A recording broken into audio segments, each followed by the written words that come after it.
Olá pessoal, aqui é o professor Euler, professor de Biologia, e vamos à resolução da nossa primeira questão da lista, uma questão sobre bioquímica, um assunto muito importante dentro da biologia. Nessa primeira questão, nós vamos conseguir revisar pontos importantes dentro deste assunto, que é importante para as provas de biologia. E ele fala assim nessa primeira questão: o corpo dos seres vivos pode ser comparado a um grande laboratório. Neste laboratório, uma química especial e complexa ocorre, é a química da vida, baseada em compostos de carbono. Depende de reações químicas que ocorrem em meio aquoso e em estreitos intervalos de temperatura. Leia atentamente as proposições apresentadas sobre a química da vida e assinale a alternativa cuja proposição seja correta. E a letra A fala o seguinte: os polissacarídeos podem atuar como substâncias de reserva de energia ou como elementos estruturais. São exemplos em cada categoria, respectivamente, a quitina e o amido. Pessoal, quando nós falamos a respeito de carboidratos, nós podemos classificar em três grandes classes. Nos monossacarídeos, onde você tem uma única molécula de açúcar, formada ali de 3 a 7 átomos de carbono. A glicose, a frutose, a galactose são exemplos de monossacarídeos. E os disacarídeos, que são os oligosacarídeos, que são formados ali por duas moléculas de monossacarídeos unidas por uma ligação glicosídica. Aí você tem glicose mais glicose, forma lá a maltose. Glicose mais frutose, forma a sacarose. Glicose mais galactose, que forma lá a lactose. E a última grande classe, que é a classe dos polissacarídeos. Falando aqui, então, especificamente a respeito dos polissacarídeos, a gente lembra lá que os polissacarídeos são formados por mais de 10 moléculas de monossacarídeos. Aí, nós podemos dividir os polissacarídeos em duas grandes classes. Os polissacarídeos de função energética, então, os energéticos, nós temos como exemplo o amido, que faz parte da reserva energética dos vegetais, de algas, e o glicogênio, que faz parte da reserva energética dos fungos e também, pessoal, dos animais. Lembrando lá que em animais, o glicogênio ele pode ser hepático, ou seja, armazenado no fígado, e um glicogênio muscular, que vai ser exclusivo do músculo. Além disso, nós temos os polissacarídeos de função estrutural. Então, não tem função energética, tem função estrutural. E quem são os polissacarídeos estruturais? A gente tem a celulose, que faz parte da parede celular das plantas, de algas, e também a quitina, que faz parte da parede celular dos fungos e do exoesqueleto dos artrópodes. Ou seja, nós dividimos aí em polissacarídeos de reserva energética e polissacarídeos de função estrutural. Existe um outro que é o peptidoglucano, que é um polissacarídeo, mas ele é um heteropolissacarídeo, porque ele tem açúcar associado a outras substâncias que não são açúcares, que faz parte da parede celular de bactérias. A letra A, pessoal, ela está errada. Ele falou aí que quitina e amido são, respectivamente, ele colocou a quitina como sendo de reserva de energia e o amido como sendo de função estrutural. É por esse motivo que a letra A está incorreta. A quitina tem função estrutural e o amido tem função energética. Letra B. As propriedades da água, tais como capilaridade, calor de vaporização, poder de dissolução e etc., são indispensáveis à manutenção na vida na Terra. Entretanto, essas propriedades nada têm a ver com a polaridade da molécula ou com as ligações de hidrogênio. Pessoal, quando nós falamos a respeito da ligação que acontece entre as moléculas de água, nós temos lá ligações de pontes de hidrogênio. Essas pontes de hidrogênio dão à molécula de água uma alta coesão, porque elas permanecem unidas por uma força de ligação forte, formada pelas pontes de hidrogênio, que dá uma alta coesão, e além disso, uma alta adesão, uma alta capacidade que a água tem de se aderir às estruturas. Essa alta coesão, que faz com que as moléculas de água permaneçam unidas por ligações de pontes de hidrogênio, e essa alta adesão está relacionada com a capilaridade, a capacidade que a água tem de subir em tubos finos.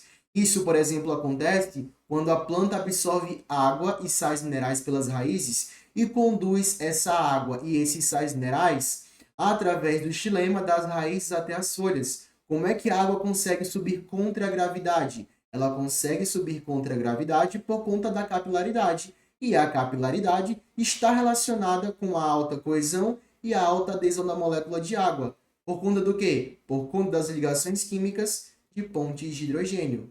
Além disso, o alto calor de vaporização, que é o calor latente da água, também está relacionado com as pontes de hidrogênio, porque a água consegue receber muito calor e alterar de forma não tão fácil a sua temperatura. É porque ela tem um alto calor específico, que é uma outra propriedade, e um alto calor latente. E isso tem a ver com as pontes de hidrogênio, que dão uma força de ligação para a molécula de água.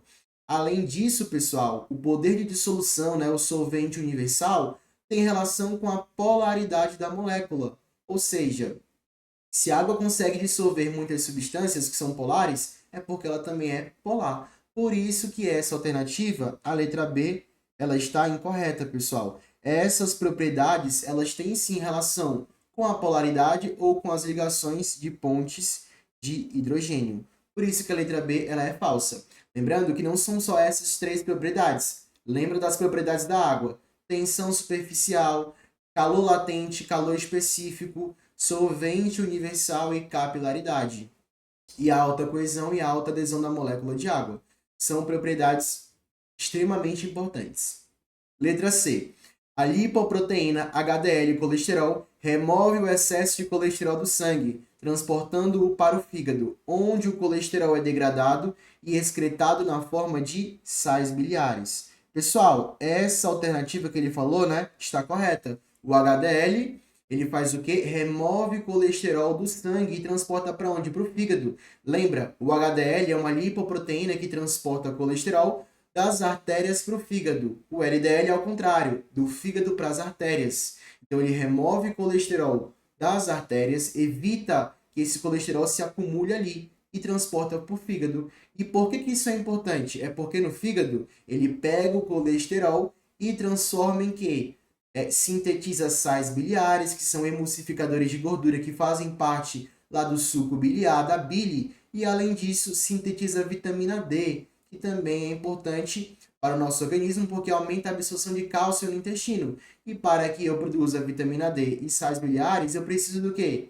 De colesterol. E o HDL faz esse mecanismo de transporte. Então, a letra C é a resposta correta. Letra D. As enzimas, substâncias de natureza proteica, são biocatalisadores. Então, olha o que ele colocou aí. As enzimas são substâncias de natureza proteica biocatalisadores, ou seja, elas aumentam a velocidade das reações sem elevar a temperatura. Pessoal, a gente lembra que as enzimas, elas são biocatalisadores. O que é um catalisador? É uma substância que aumenta a velocidade da reação. Só que, consequentemente, quando você aumenta a velocidade, tu aumenta a agitação das moléculas. Tu acaba aumentando a temperatura. Mas olha o que ele fala. Isso acontece porque elas aumentam a energia de ativação necessária para ocorrer a reação. Pessoal, quando ele fala que aumenta a energia de ativação, isso é totalmente falso. As enzimas, elas têm a capacidade de fazer o quê? Diminuir a energia de ativação. E quando ela diminui a energia de ativação, a reação ocorre mais rápido. Por isso que ela é um biocatalisador. Bio é porque o seu próprio corpo produz esse catalisador. Então, o que é a energia de ativação? É a energia necessária para que uma reação ocorra. Se essa energia de ativação ela é alta, eu preciso de muita energia para a reação ocorrer. Agora, se a enzima diminui a energia de ativação, ela faz com que a reação ocorra mais rápido, porque precisa de menos energia para eu ativar a reação. Então, é por isso que a letra D ela é falsa. Lembrando, pessoal, que as enzimas elas são específicas para o substrato, elas diminuem a energia de ativação e existem lá 3 fatores que controlam a atividade enzimática, que influenciam nessa atividade. É a temperatura, concentração do substrato e o pH, o potencial de hidrogênio. Tem que lembrar isso, beleza? Letra E. Os 2 tipos de ácidos nucleicos são o DNA e o RNA, correto? Determinados segmentos da molécula de DNA podem ser transcritos em moléculas de RNA. Realmente isso acontece, pessoal? Eu posso pegar lá, ó, o DNA, fazer um processo de transcrição que acontece lá no núcleo, e nesse processo de transcrição eu uso uma região específica do DNA, que eu chamo de gene. Essa transcrição acontece no núcleo da célula através de uma enzima chamada de RNA polimerase. Ela pega esse gene, faz transcrição e transforma em RNA mensageiro. Esse RNA, através de um processo de tradução que acontece no citoplasma, lá no ribossomo, produz uma proteína. Beleza? Aí, ó, vamos ver no que a questão ela vai falar aqui, ó. Determinados segmentos da molécula de DNA podem ser transcritos em moléculas de RNA. Esses segmentos são os cromossomos? Não, né, pessoal? Esses segmentos são quem? Esses segmentos são os genes do DNA. Por isso que essa alternativa, ela também está incorreta. O gabarito, então, é letra C.